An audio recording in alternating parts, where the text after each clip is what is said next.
Hey guys, I am Pixel Dan, and this is a review of the Masters of the Universe Origins Lords of Power box set, which was the PowerCon 2020 exclusive.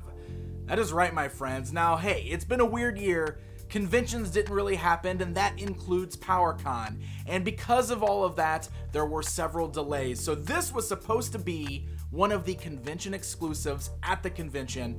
Instead, they ended up doing pre-orders, so people were able to order these exclusives online, and Mattel is finally at the point where shipping is about to start. So today we're getting ourselves an early look at the final Lords of Power product, and I'm really excited to check this out. So let's go ahead and start with the mailer box here, because this large box set does come inside of this very cool mailer box that features some awesome artwork of HeMan doing battle with Skeletor in front of Castle Grayskull. Has a very retro look to it, very much screams the early mini comic stuff. It looks amazing. So this is what our mailer box is, but inside of that is something pretty special. So as we pull the box outside of that mailer, we have this amazing, large, full color box featuring some absolutely amazing artwork on there.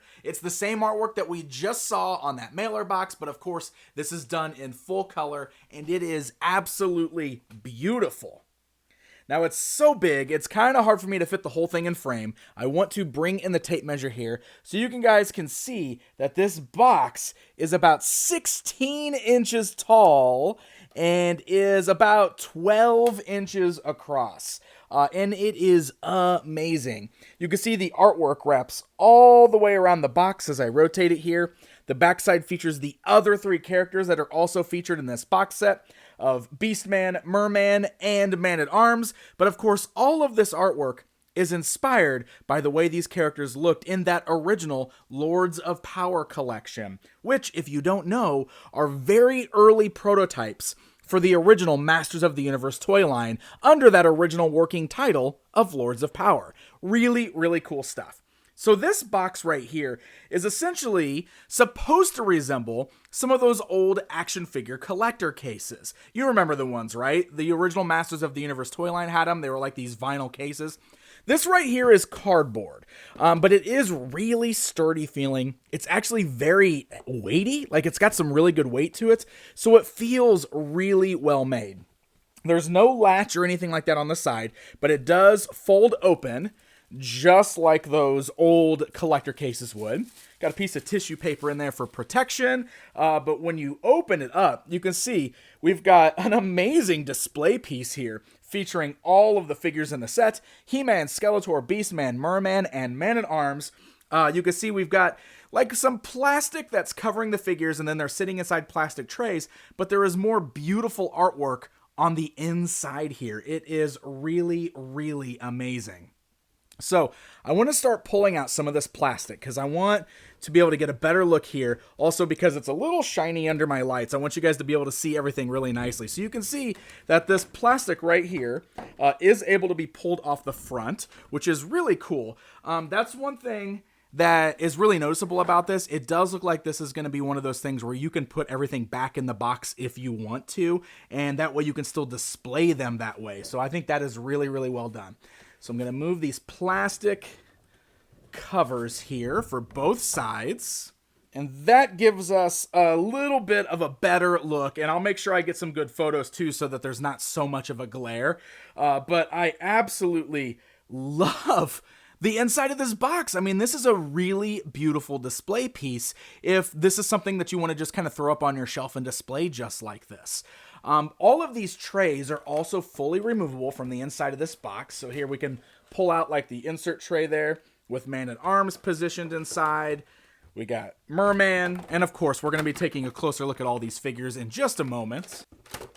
Let's remove HeMan and Skeletor. Let's remove Beastman. And this now allows us to get a better look at the artwork that is inside the box, because you can see there's this great artwork in the background behind all of the figures. These amazing environmental scenery where we've got Castle Grayskull up there on the hill. I love how it's so retro in its look. Like, it definitely has that original mini comic look to it. Certainly looks like it's inspired by the original Mark Taylor playset design, because it's got the little ledge, it's got the little topper piece on top. It's a gorgeous illustration of Castle Grayskull. I absolutely love it.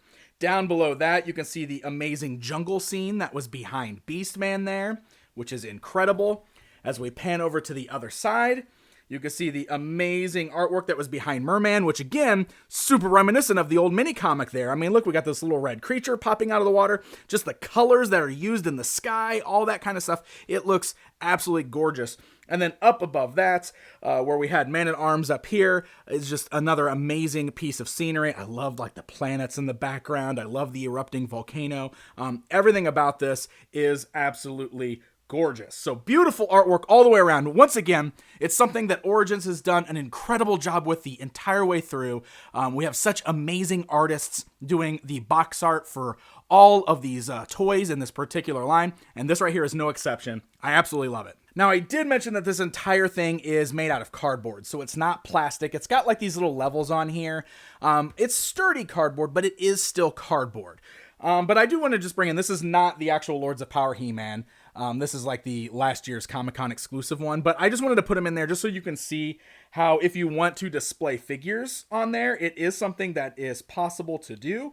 This does seem to be sturdy enough. You can see it's a little flexible since it's made out of cardboard, but it seems sturdy enough that you can put 1 or 2 figures up there. And that way, if you want to, you know, take your Lords of Power figures out of those trays and display them loose in here, or if you want to use this as a backdrop for any of your other figures, it does look like something that you could do. So it's awesome. It really is awesome. I think the artwork is absolutely gorgeous on this. So really, really incredible packaging.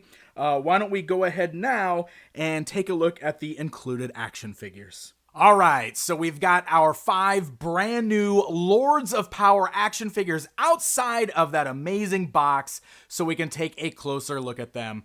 So real quick, as I stated when we were looking at the box, these figures are based upon the original prototypes for the vintage Masters of the Universe toy line when it was under the working title Lords of Power. So all of these are supposed to be basically inspired by the way those original prototypes look in some of those very old photos that you can find online. In fact, if you want more information on the Lords of Power, I would highly suggest checking out my good friend over at the Battle Ram blog, because he's got an amazing write-up about it. So I will link that down in the video description if you want to learn more after this review. So all of these figures are going to get a good look over individually, but this set right here includes Beastman, Merman, Skeletor, He-Man, and Man-at-Arms, and of course these are from the new Masters of the Universe Origins toy line, which means they stand roughly 6 inches tall. They're sort of in that 5.5-inch scale and style of the vintage toy line. So basically, if you're already collecting the Origins line, if you've already seen any of my videos on those, you know what to expect as far as the build of the bodies, the articulation, stuff like that. I primarily want to focus on what makes this set special and different from the retail releases, so let's dive right in and look at these figures individually. I'm gonna start things off with Merman, because this is essentially the newest figure in this particular box, since as of the filming of this video, Merman hasn't actually been released in the US yet. So this is like the first Merman figure that we are getting, or probably will actually be getting around the same time Merman is just hitting stores. Now this particular version is very different than the one that we're going to get at retail, because the one at retail is going to be much more inspired by the look of that vintage action figure. So the head sculpt is going to be totally different. And just to kind of give you an idea, why don't we go ahead and jump in and do this? It's comparison time. So this is the brand new figure standing alongside that vintage action figure on the right. So you see the head sculpt of the vintage one and the look of that? Well, that is much more what the retail version is going to be based upon. And just for fun, I do want to go ahead and stand this guy alongside the Masters of the Universe Classics version of Merman, because he looks a lot more similar to that. And the reason being that, well, this guy looks a lot like the artwork we saw in the original mini comics and the card backs with this particular Merman head sculpt, which is a head sculpt that I think a lot of fans have really come to prefer over the years, because this is what we always saw on the back of our card backs on our toys. So this is really cool because this is also inspired by that original prototype where he looked much more like this, which explains why a lot of that early artwork looked like this. So there are some differences with this figure than what you're going to see on that final retail version. Now, the head sculpt is the biggest thing, but also the armor here is completely different because you've got these spikes kind of coming up around the collar there. We also have a really neat two-tone paint job. That's one thing you're going to see all across the board with these figures. There is a lot more paint deco than the standard retail releases have. You can see that we've got the same thing going on with the belt. You can see the little buckle in the middle is painted a different color, but we also have these little dangly pieces hanging down from the belt that are not going to be on the retail release. We even have the added paint deco on the trunks, which makes them look kind of scaly. So it's a really, really cool effect. Down at the feet, it's the same thing. You can see we've got some brand new shins here, which do feature some new boots. I do not believe that those right there are going to be on the actual retail release. And then we do just have the reused Skeletor type feet down there, but they are molded in that yellow to match the boots. So really cool looking Merman. I think he looks fantastic. He does also come with his coral type sword, you know, his corn on the cob style sword, which I've always joked about. But you can see it does have that extra added paint deco of the green stripe right there in the center, which looks incredible. And of course, he can hold that right there in his right hand. Now, the articulation functions just like it does on all the standard releases and retail. Also, all of those interchangeable parts are present on these, so you can pop the head off, you can pop the arms off at the shoulders, you can remove the torso at the waist, you can remove the feet down here at the boot cut. So if you're already used to that, it does still have that feature with all of these figures, which means mixing and matching is totally possible between these. Now, I just popped Merman's head off because I do specifically want to bring back that Classics Merman, because I talked about the heads looking very, very similar to the point that I was almost convinced they somehow repurposed the one from Masters Classics for Origins. But when you look at them close enough, they do look slightly different. There's some size differences there, but man, they are so similar. You can see the mold on the underside is different. The peg holes are still different, so they don't really swap very well. But it's really interesting looking at those side by side because they are so close. But yeah, it's an incredible Merman head sculpt. This is a really, really great figure. You can see the sword, he holds it okay. So one of the things, and I've kind of noted this in a lot of my Origins reviews, the hands are a bit loose, and you're going to see that when we're looking at these figures. You can see he's holding it fine right now, but it's pretty easy to pop the weapons out of their hands sometimes. So it's one of those things I'm always, I do nitpick that a bit. I wish they had a tighter grip, but otherwise, this is a really solid, very cool looking Merman. And again, if you're more a fan of that old mini comic style, like, this is probably going to be the Merman for you in Origins. Okay, so I'm going to come over to HeMan now because he is the least different out of all of the figures in this particular box set, because not a whole lot is changed here. They basically just tried to mimic the colors of that original prototype. Now, that original prototype from the Lords of Power set didn't alter too much from what we eventually got in the vintage line. So it makes sense that there's not a lot of huge differences here. Of course, the main thing to point out is that he's got that classic toy head sculpt, which in my opinion is the best. I love it. So I think that's going to be something that fans are really going to be happy with. Aside from that, it's just the colors here. You can see that his armor, his axe, and his shield are a much darker gray this time. They almost have a bit of a blue hue to them. And then we do have some nice extra paint deco because we've almost got like this metallic paint on the blade portions of the axe, which looks really, really nice. We've got the yellowish kind of fur at the top of the boots. And then the actual boots and the furry underpants there are more of a reddish color, which is kind of cool, kind of very similar to the vintage action figure. Now, this one does not have the knife, which is what the original Comic-Con exclusive He-Man had. Also, this one does not come with the Sword of Power. He only comes with the battle axe and the shield. So let's go ahead and compare him to the other releases. A lot of this video is going to be like one big comparison time, but I really do want to show you guys why these are so different and what makes them special. So this is the retail release over here on the right-hand side. Of course, the heads are completely different. They're completely different sculpts, but you can also see all the color differences here. A lot more paint deco on this exclusive, but also the skin tone is completely different. He is less tan, but looking at that original Lords of Power picture, it does look like Mattel was trying to capture the look of He-Man from that, which might be why he's lighter in tone. Now, this is actually the third version of He-Man that we got, because I'm also going to bring in that Comic-Con 2019 He-Man over here, and you can see that they are very similar. That's the one that's got the knife and the boot. You know, they got similar paint decos, but again, very different skin tones. In fact, all three of these have different shades of tan going on there, which is kind of fun. So the only thing that I do want to point out is like that really makes head swapping difficult. Now, there's not a huge difference between them, so I don't know if that's something you'd really want to do. But, you know, for example, if you take the head off of this new Lords of Power He-Man, you put it on the retail He-Man, the skin tones are way off. Like, they just do not match up. But otherwise, I do really like that we've got that toy head, and I think the extra paint detail is really nice on this guy. Next up, we are going to check out Man-at-Arms. Now, I really love this Man-at-Arms. There's quite a bit different going on here that you may not have noticed at first sight. And this is another case where you can look at these original prototypes and you can tell that that's where a lot of the early artwork was based on, a lot of that early mini comic artwork. Man-at-Arms is a perfect example of that, because the shape of the helmet, the fur that is seen on the armor, stuff like that is very different than what we got on the final toy. He almost has a bit of a conquistador kind of look to the helmet and everything, but with the tech added.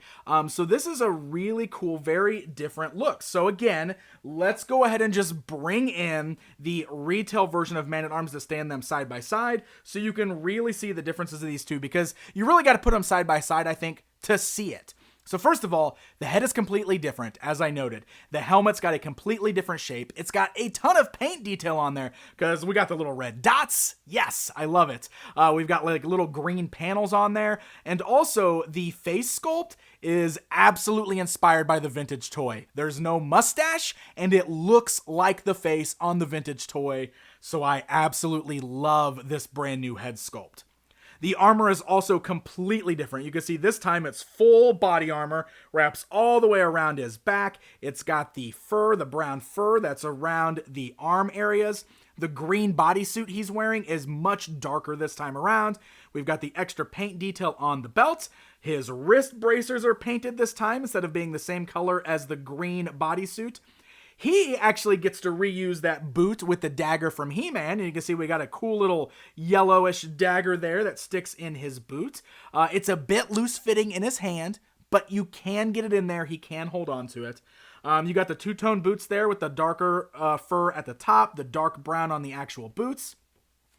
You can see he is reusing the same arm armor. However, he does have a clever reuse of the Man-E-Face's hand this time around, where they painted that little armor piece on the hand yellow to make it look like the armor's coming all the way down. I thought that was really creative. That works really, really well for Man-at-Arms. And also you can see that his club is completely different. It's bigger, which again is inspired by the way that prototype looked on the Lords of Power photographs there.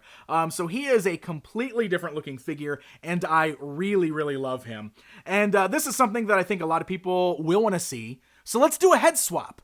Let's go ahead and put the retail head on this body, in case you want a mustached Man-at-Arms using this body because of all the extra details. It works really well. It looks really cool.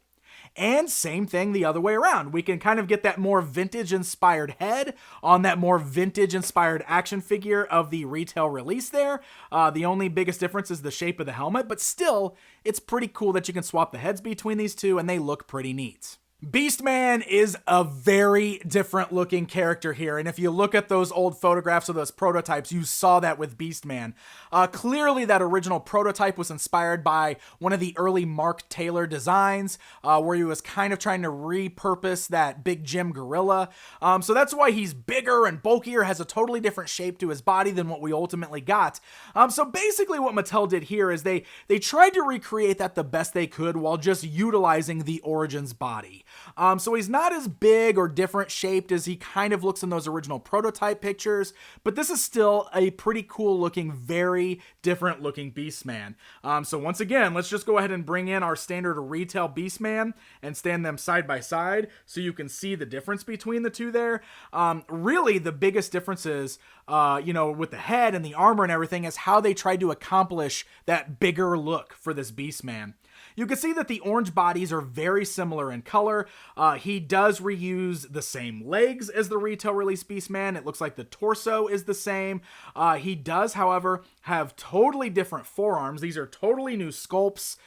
Because you got these extra added armored pieces here, which are very cool. You can see he's got this brand new belt, which is all new. He's got brand new armor, and of course, a brand new head sculpt. Now, this does not come with any weapons, so he does not include a whip, but he just has this incredibly different look. Like, this Beastman head is so different. It's much more rounded. It's got this huge mouth with these big teeth, and then I love this armor with these huge spikes sticking off of it. The armor is similar to what we've seen on the other, so it is a bit soft and pliable, but it looks really cool. It's mostly just molded in red plastic, but it's got little blue painted on the medallion on the front there. You can see it attaches to him just like the other armor does. But yeah, I think it looks really neat. I was especially surprised by these brand new forearms here. Because these are not removable. These are part of the sculpt. So this is a new mold right here, but it looks really cool. It got these little like claws sticking off there, which looks pretty cool. So makes for a very, very different looking figure. And of course, all of his parts are totally swappable too. So if you're curious, we can go ahead and do a head swap with Beastman there. And you can see what the toy head, the retail toy head looks like on the new Lords of Power body. And vice versa. We can take that Lords of Power head and put it on the retail release just to give you two very different looking versions of Beastman.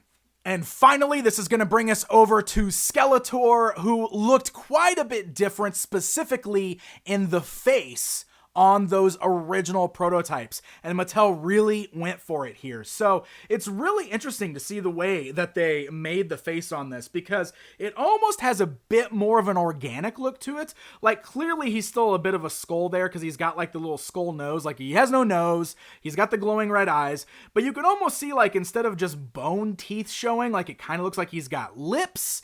Almost like his face is just like this skin that's real tight on a skeleton face, or really sunken in. So it's a very, very different look for Skeletor. And all in all, I think they did a really good job with this new mold to kind of try to capture the look of those kind of grainy photographs of those original prototypes. Now, one of the things I will say is that the details get kind of washed out by those bright colors on the paint. That's something I've seen across the board with Origins here. But all in all, I do like it. You can see the hood is also shaped completely different. It's a little bigger. It billows out a little bit wider there. So it's a really, really cool look for the character. Now, the rest of the figure is mostly reused from the regular Skeletor. Let me go ahead and bring in our retail Skeletor and stand them side by side, just so you can see those differences like we've been doing. And you can see, obviously, huge difference in the face, right? Like, he looks quite a bit different there. The armor is the same, but they gave him this extra amazing added paint deco here with like this yellow fading into green on the bat, which I love. I think that looks amazing. But otherwise, the rest of him seems to be the same. He is a paler blue, and even the purple that's used is much more of a deep purple than the retail release. So the Havoc staff is the same, but it's just molded in one color. So most of him is the same. The only other thing that's different that I want to point out are his shins and his feet. I love this because this is based on that original prototype where instead of wearing the full boots, he has the bare feet, and then he's got like the shin guards there. So these look to be new. They got like little bat wings and skulls on them, and they only cover the front of his shins. I like this because not only is this inspired by the Lords of Power prototype, but it also feels like a bit of an homage to that original Skeletor release where he had just the half boots and the back of it was still like all bare. That's what this kind of feels like, and I like it.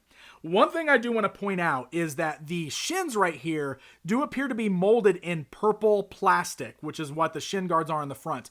And then they painted the back blue, but the tones do not match the blue plastic used for the feet or the upper legs, so it stands out a little bit. It may not be coming across that way on camera, but to the naked eye, it definitely stands out a little bit as two completely different colors of blue. But Aside from that, I really like that we've got like the little shin guard, half boot thing going on with Skeletor.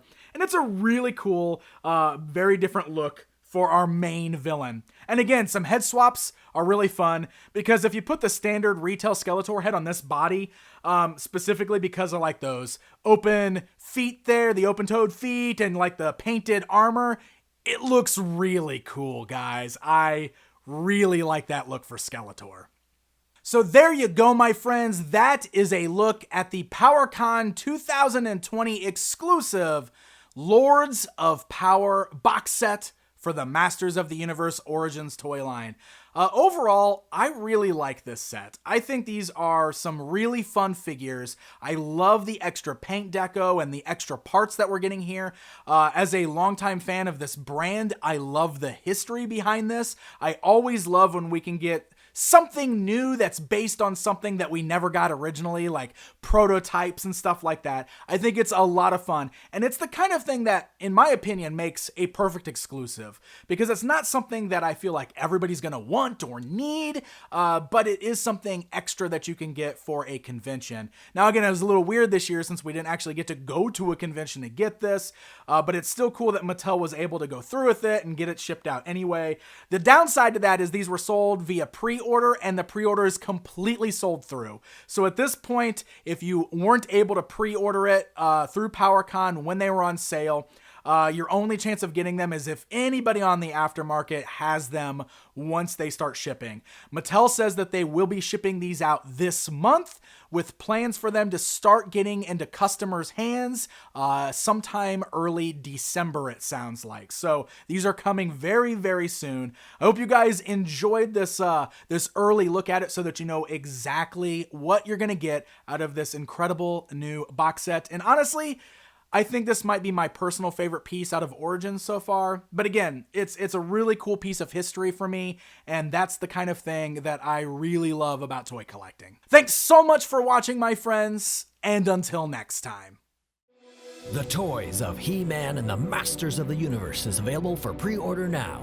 This official guidebook is published by Dark Horse Books and features over 750 pages of photos and information on your favorite He-Man and She-Ra action figures. And don't miss out on the exclusive bundle pack available for pre-order now from PowerCon. This bundle includes the official guide as well as an exclusive character guide supplement that you won't be able to buy anywhere else. Don't miss out. You have the power.